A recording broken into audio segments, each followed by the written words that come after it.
Merci, Monsieur le Président. Ma question s'adresse à Madame la ministre de l'Enseignement supérieur.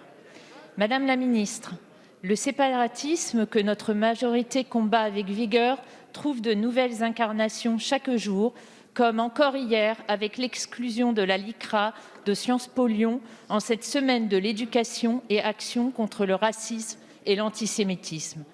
Il est aussi entré sournoisement au sein d'associations qui organisent des réunions en triant leurs participants selon des critères raciaux ou identitaires.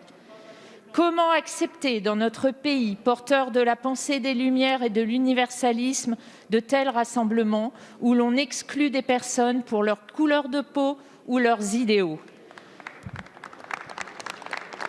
Comment accepter que ces mêmes associations qui prétendent défendre une République plus juste et plus égalitaire soient les premières à pratiquer et à justifier la division de notre société entre noirs et blancs?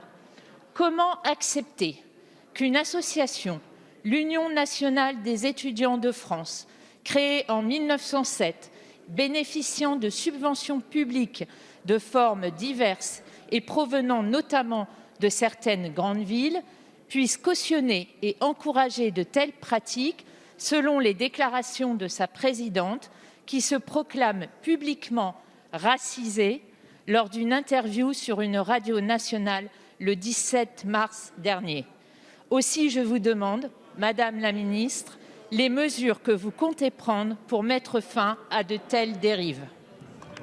Merci, chers collègues. La parole est à Madame Frédérique Vidal, ministre de l'Enseignement supérieur, de la Recherche et de l'Innovation.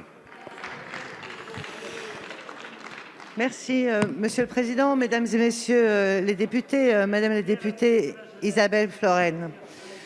Je comprends et je partage évidemment l'émoi suscité par les polémiques de ces derniers jours suite aux propos de l'UNEF concernant l'organisation de réunions non mixtes à l'université. Je le dis sans détour, je condamne fermement de telles pratiques. Elles sont discriminatoires, elles peuvent s'avérer dangereuses, contraires à la cause même qu'elles souhaitent pourtant défendre.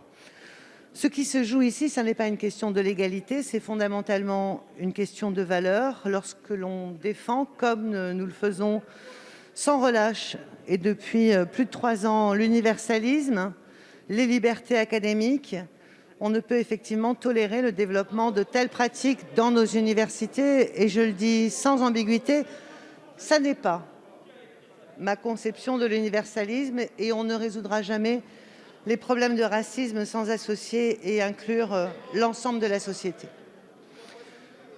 L'UNEF est aujourd'hui la 2e organisation représentative étudiante. Oui, son socle électoral s'affaisse depuis plusieurs années, sans doute aussi sa base militante, mais elle reste une organisation importante dans le paysage de la jeunesse étudiante, riche d'une histoire de plus d'1 siècle.